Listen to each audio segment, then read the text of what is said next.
Rick, good morning. How are you? Well, good morning, Keith. How are you, buddy? I'm good. How's Sedona? Oh man, it's really great up here. I took a long hike this morning. We were starting at 8 today, so I went out and did a little bit of hiking, and it was just beautiful. Probably upper 50s, clear skies. Mountains were popping with that red, and the sun coming over the east side. Oh man, gorgeous. How's that up by you? I'm fine, but I've heard some people that were pulling Keith Jones of not too many years ago complaining about the heat, Uh, and talking about how it's going to get triple digits and it's so hot out here. And that used to be me, man. It was nothing but suffering. So I gave up complaining about the heat. I just notice it and aware of it, but I don't do the mental suffering about it anymore. But from what I hear, it's supposed to be getting triple digits here.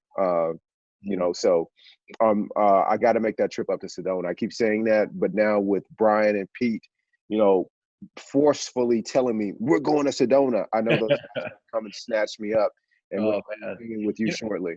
We were talking off camera a bit about Sedona and you guys coming up, and I would love to have you come up. And when this thing is over, we'll do that. But in the meantime, one of the cool things about being able to do this kind of technical Zoom stuff is that we can both take photos of stuff. And I'm on my laptop, so I was thinking maybe one of these shows we'll go out and shoot the garden and look at some other things around Sedona from my place. And it's kind of a nice little different touch for people who are back in the valley. Oh, I think that, Rick.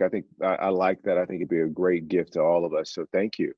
Oh, So very well. today's show, what I want to talk about was I want to talk about the reasons that we're upset, we're disappointed, we are whatever the case may be, is not for the reasons that we think they are. They're for different reasons. So when I do a show topic like that, the reasons that you're upset are not for the reasons that you think there are. What comes to mind for you? Oh my. Well, there's so many things. It always comes back to a feeling of insecurity that I'm not good enough, or that I haven't tried hard enough, or I'm not attractive enough, or fill in the blank and then put enough after it. Yeah. And so that causes compensating behaviors. And you're the psychologist. This is way out of my pay grade, but for me, I recognize that manifests. I recognize I'm doing that when I start making fun of other people, or I catch myself trying to be superior. Well, that guy's a jerk because and I'll pick something. He has red hair, or his feet are too big. Or I mean, I'm being flip here, but the idea is the way I try to compensate is by again, the ego focusing on other people rather than my own my own situation. So it's a mask. It's just a fool. I'm fooling myself by thinking I'm better than other people. But the ego takes comfort in that. That's what it wants to feel. You are better than other people. That's what the ego's Exactly. job is to do for you. Anyway, so I think that's an example of a false reality that many of us live in. And I lived it for years and years and years. And I catch myself, but we talk about the practice a lot. The practice helps you cope with it, but it doesn't erase it. It never ends. It's just the quality of being a human being. It's what happens to us. And we're all, I think even the Dalai Lama, all of us are working on things that we'd like to get rid of, to make us better people. Yeah, I completely agree. And I think you summed it up quite well. It's something about yourself that makes the reasons that you're doing something different from what they are. It always comes back to you, and there are no external enemies. That's not to say that bad things don't happen or things, are not to your liking and you have to accept them. Well, you do have to accept them if you want peace, but the reasons are certainly not what you think they are. And the ego is so good at what it does that Yeah. it makes you think it's about the reason that of something that just happened, whether it's something behavior from a significant other, whether they acknowledge you, didn't acknowledge you, you felt ignored. It still comes, there has to be someone on the other end of that, which is you, that is able to interpret or perceive whatever happened or didn't happen a certain way. Like they forgot my birthday. And so you start going off and you start treating people poorly. You ignore them, you punish them with your behavior, but you say it's them. but you're still reacting in a way. So it's something about you that feels deficient, not, like you said, Rick, not enough for that to even bother you. Otherwise, it wouldn't even bother you. Like, Yeah. so, so I've worked on, like, okay, so and so got the credit for this, and the ego is like, but you did most of the work. That was your idea. That's the ego. It's right here. It's like, but that was your idea. Like, everybody is like praising them, like, and it starts to, like, okay, we are partners in this endeavor, but you get all the credit. You don't acknowledge me for the contributions that I made. Like, that's all 100% ego, and you're upset, and you start punishing the person, and then you hear which I've heard in a lot of my relationships. We need to talk. Oh, God, that gave me goosebumps right there. Holy God. Oh, oh, hell, those we, words. we got to talk. And so what I've learned is that if I work on myself, I don't say those words to other people. Hey, listen, we need to have a conversation. I mean, sometimes you do, no question. You need to you do, but I try to come to that place only after I have really looked at myself in such a way that I can say, nope, my ego is not in play there. And I am in a place to where I can really examine the reasons that I'm making up. Is my ego in play? After I've done that, okay, what is my intention here? My intention is to create peace. My intention is to be peaceful. So I'm going to go to the person, have a conversation. And That's it. then after having the conversation, if they choose not to partner with me to create a different experience for both of us, am I willing to accept their choice not to partner with me? And if I'm able to accept their choice fully with my actions, then I know my ego wasn't in play. If I'm unable to accept their choices and I continue to make them wrong, oh, my ego's still running the show. And my asking them to have a conversation, there was a hidden agenda there, and I was just putting on. I wasn't really serious about creating peace between the two of us, because I can only be guaranteed that there is at least one of us experiencing peace, and that's if I choose to accept what's going on fully. What are your thoughts? Oh man, that's well said, and I agree with you completely. Here's the pushback that you're going to get with people. Here's an example. Well, I don't know if it's my ego or not, but my situation was I did do 70% of the work and I didn't get credit, and that's unfair. So I'm going to make sure that that guy knows it. Now, that's okay. I think it's okay to, if you feel that there's been an injustice in your life or there's a wrong that can be righted, and in this case, your partner that you're working with, you're going to have to continue to work with him, then you want to set the record straight. Look, I feel hurt. I feel surprised. I feel, in a way, duped that you're taking credit for something we both worked on. And here's how the path should look in the future for me if it's going to work for us. And if it's not going to work for you that way, then I have the choice of backing out. Now, that's a bit different than the ego. Absolutely. The ego sort of thinking, aha, I'm hurt. I'm going to do whatever I need to do to bring that guy down or to make him feel the pain that I'm feeling. Very different kind of approach, even though there is a hurt. When we're talking about the practice, I think people need to understand that that doesn't mean that you let things go. It means that you take a position that's true, that's based on fact, and that's not based on ego, and you try to remedy the situation with it to the best of your ability. And the other person may have an ego and that's preventing that, which is okay. That's just something you're going to have to deal with and factor into how you behave in the future.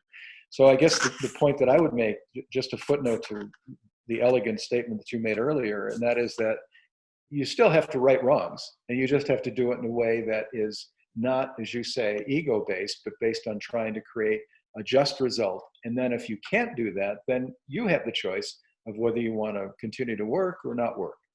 Now, some people, one last point, some people think, well, I can't do that because if I do that, that could lead to divorce. That could lead to me having to leave the company. Well, it could. Yeah. You're right. Yeah. Okay. So, and whenever you get to the situation, at least this works for me. When I get to the situation where I create this enormous obstacle that I think is an obstacle, then I say to myself, either one of two things, either so, question mark, what does that mean? Well, it could mean an opening of a brand new door. It could be an opening of a new life. It could also mean a lot of pain, but it could result in something that's even better than what I have now. I say that, or I say, and then what? Okay, you lose your job. And then what? Okay, Right. so what happens next? You know, we're not helpless. Yeah, you may have to get a divorce. So what? Okay, then what? All right. What else you got? I mean, I don't mean to be taking it too lightly, but we kind of skip that step. We're thinking about, oh, I gotta make this guy pay so he becomes more loving, or I've got to make my boss a more compassionate, more willing to share credit with me type of boss. Those things are out of your control. So I think we're wasting our time. We have to be prepared for alternative circumstances, and they're hard. So what? So what? Yeah, I completely agree. When I look back at my own life for reasons that I wasn't happy. So, and it was because I had this expectation of others that was rooted in them having to be perfect. They had to be on time. They had to work hard. They had to give maximum effort. And it wasn't their definition of maximum. It was my definition of what maximum effort looked like.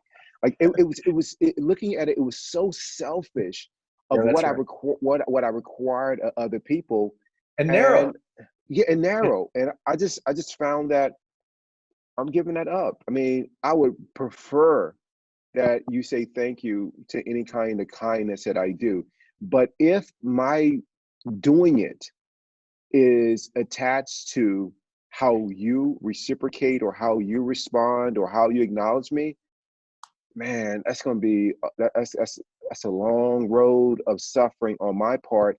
And my actions were not rooted in generosity. I mean, like really pure, true generosity because I'm expecting something in return. I'm expecting to be acknowledged. I'm expecting to be thanked for what I've done. And I've just learned to give that up. And it took me a while, man. It took a lot of practice to not have reasons for why I was doing things. And if I did have reasons for doing things, I was honest with myself. Hey, listen, just want to let you know Mhm. that this is a partnership and here's the expectation back in return. Are we in agreement with that? And because human beings can't be counted on, some will say yes, life may show up and they still may not keep their word because Lord knows that I'm not perfect and I haven't. Then I let that go too. That becomes the practice. So I still try to be clear. But when I do something for my friends and my loved ones, and for strangers, I really am practicing going into it with no expectation of anything in return. And the moment that I have any kind of angst, any kind of suffering surfaces, that I know that I wasn't pure in my action and my intention because I'm feeling pain because it didn't come back the same way. I can say like, hey, I'm doing this class or I'm doing this experience for whatever reason. But the minute that I'm upset because people didn't show up the way that I think they should have shown up, then I didn't do it for those reasons. Now, it's okay, I think, to do it for a while and to be like, okay, cool. I did it. I tried it. It was great. I'm happy. I wouldn't take back a thing that I did. I wouldn't do it differently. Moving forward, I'm going to do something else. I think that's fine because I'm not bringing those reasons with me that I was not honest about. And that's really what I'm trying to work on. So when I hear people say, like, I'm upset with Keith for this, nope, that's not the reason. You think it is, like, Keith did this. Well, did you do your part? No, I didn't do my part. Like, so when I got a call from the IRS, like, dude, I was not happy about that phone call. And I went down that rabbit hole about, taxation without representation. I didn't sign up for this. And I went through all these quotes And all of a sudden I'm ready to switch parties. All of a sudden I'm ready to be like, yeah, I want less taxes. You know, when I get the notice, it's a Yeah, problem. yeah, So, but at the end of the day, like, were you late on your taxes? Okay, then. Were you speeding? Yeah, I was. yeah. So, you know, I started to own that behavior because it's not for the reasons. And you mentioned something about psychology. What we often do in psychology calls this displacement. You know, we're upset with something that someone else did, or we interpreted their behavior. We take that on, and then we punish other people in our world. You yell at the kids, like, so you may not be getting the acknowledgement or the appreciation from your significant other that you think you deserve. So then the kid is on their phone for a split second when they should be, it's time for them to do homework. But your reaction and response to the child is so out of proportion for the infraction. Like, it's not even balanced. Now, can you correct the child? Like, hey, listen, I'm gonna take your phone away because you should be studying right now. That's our agreement. But no, that's not how you say it. You go in there like, you always, you know, are this, and you never listen. And I can never count on you, trust you. That's misplaced. You're upset because you created this story that your significant other didn't do what you expected them to do. And so it's never for the reasons that you think it's for. Yeah, I think that's so well said, Keith.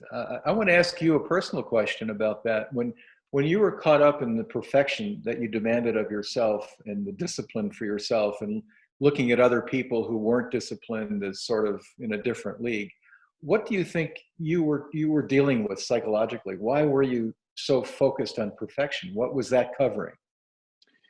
I think it was, I didn't know it at the time, but I just thought I just had this definition of what the excellence look like. You know, in our society, we celebrate perfection, even though on paper people tell us that there's no such thing, that, and we know it in our own lives that there's no perfection.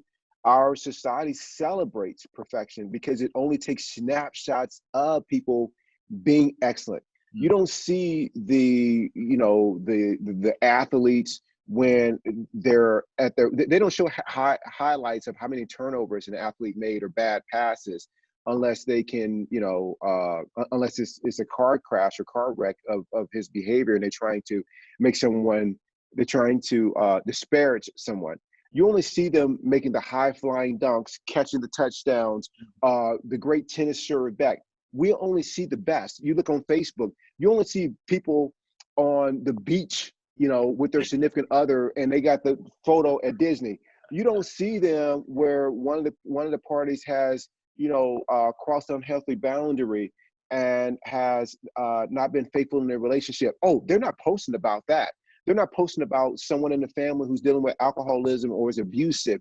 None of that's posted. So part of my perfectionism is that I grew up thinking, because of what was in front of me visibly, that, oh, that's what I've got to be. That's what I've got to strive to be like. So everything around me and is reinforced with what I saw. And so I tried to hold myself to this impossible standard.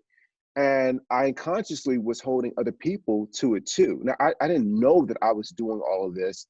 But the more and more when I wasn't perfect, that's when I realized, man, there's a lot of suffering going over here. But at that point, that horse was so far out of the gates that I couldn't even grab the reins. I was just being bucked and thrown around, and I didn't know what was going on until finally I got bucked off. I was like, I can't live this way anymore. I just can't.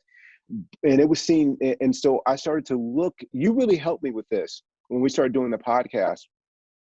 And you kept helping me expose blind spots. So, for example, we'll be doing a show, and I was like, "Hey, Rick, man, you and I had this rule. Like, hey, listen, once we start a show, and if we mess up, we're not retaping. We're going with it." And I'd be like, "Go get up." You're like, "Have a seat. Let's keep rolling." I was like, "No, man. Like, I stuttered on that opening. Have a seat. Let's keep rolling."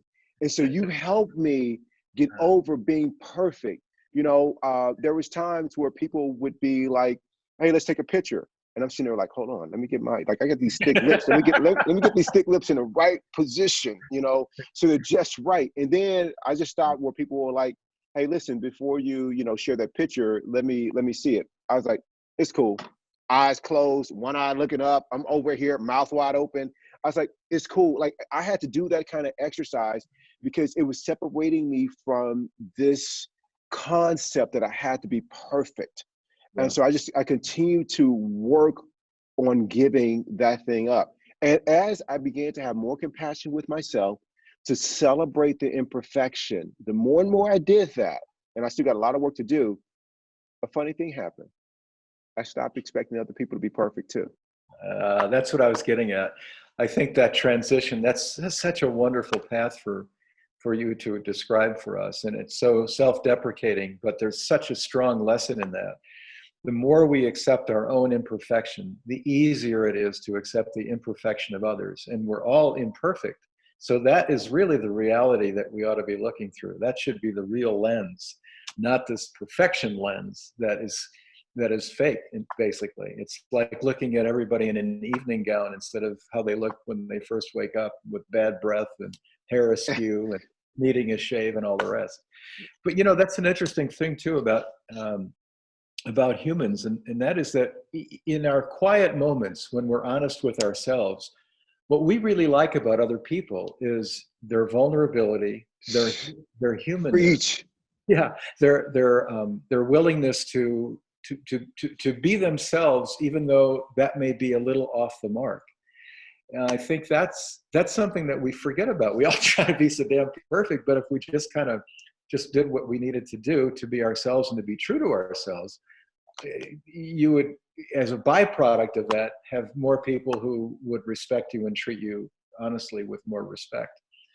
I think there's all sorts of things. Human behavior is so dang complicated. And then when you put human behavior together with social behavior and then political behavior and then trying to overlay all that with some sort of spiritual component, oh my God, it's just, there's so many things to have to consider. But I think at base, all we can do is to accept that imperfection in every area of our lives. Someone said, I think this might have been like one of those business advice guys who was saying that, the key to success isn't perfection. The key to success is usually a combination of diligence and flexibility. The idea that you don't have to be perfect. You just have to show up when you're going to show up. You don't have to do a perfect job when you show up. You just have to do the job. You don't have to do a perfect job after you show up and just doing the job. You just have to follow through with whatever is required after the job has been done or submitted. And I think that idea that you can have great success and you can be happy and calm and peaceful and respectful of others by just doing that in your own imperfect way, man, I think that's really key. Yeah, I completely agree, Rick. And I think, first of all, that was so well said about Thank you. just the diligence and the consistency. And I think that when I look back on myself, uh, if and I'm acknowledged, quite often these days with uh, being kind, service oriented, and it all comes down to the practice. But I think there's one thing that goes through is I'm pretty consistent, and before and that included poor behavior too. Pretty consistent. It included that as well. And so what the practice has been so what the practice has been, the last 5 or 6 years is minimizing, if not, eliminating the poor, harmful and hurtful behavior. So I'm getting more of the consistency is happening because of the practice with the loving behavior is what's happening. And I just continue to be reminded, man, about what the show topic is that whenever something comes up, it's not for the reasons that I think it is. If I'm running, if I'm like, who moved my keys? Who moved my keys? Like I'm running late and like who touched them last? I mean, the ego just jumps out so fast to blame someone else. And I'm thinking like I'm late because it's their reasons. No, you're late because you didn't get an earlier start. That's on you. I can't believe this traffic is so heavy. It's not the traffic. And I don't know if you know it or not, but if you're in a car and you're in that space, You make up the traffic. You're part of the traffic. You're not separate from the traffic. You are the traffic. Like, but the ego's like, don't bother me with those facts. My mind is already made up. You know. So it's never for the reasons that never, man. It never is, and it's always about the practice. It always is. So, so true. Well, how that's do you great. want to close this out? Oh, I want to say one last thing about this. It's always about another reason that's usually based on your ego protecting itself and putting other people at fault for something that really is your own creation. One of the things that I think helps us deal with that is the idea that it's okay to be imperfect. It's okay to make mistakes. And I think that leads to a certain kind of groundedness, a sense of being at home with yourself. And that's the foundation from which you can really communicate more authentically and directly with others. I completely agree, Rick. That's awesome, man. Well, Rick, I love you, man. Thank you so much for a fantastic show. I love you, man. I can't say that enough. I love you. You're my best friend. We have a really great relationship, and I just love the give and take. And you're funny as hell. I mean, you come from a completely different culture, and this is another thing that I think is so important. We're different, black, white, old, young, different culture, different background. Look how much we've learned and benefited from that difference. Amazing. It's just, if people would kind of get rid of the notion that there's separation and try to find the joy in the differences of others, man, what a powerful experience. Yeah, absolutely. In psychology, they talk about, the difference between male and the female sex. And literally, it's one chromosome. It's one chromosome, but we act like there's these big differences. And with ethnicities and race and everything else, man, there's one consciousness that flows through all of us. And I just can remind myself when I'm not acting, at my best, that I'm hoping someone extends me some grace and they can just say, oh man, he wasn't conscious in that moment. Like, let me give him some grace. And that's what I'm trying to do with everyone else. And, in this pandemic right now, I'm giving a lot of grace. I'm giving out a lot of grace. Well, a lot of people are giving it to me. A lot of people are giving it to me too. We're on the receiving end of your bounty, your joyful gracefulness, and I really, really love having you in my life. I can't thank you enough. Oh, Rick, I feel the same way, man. I love you, man. Thanks for a great show. Thanks. Adios. Bye-bye.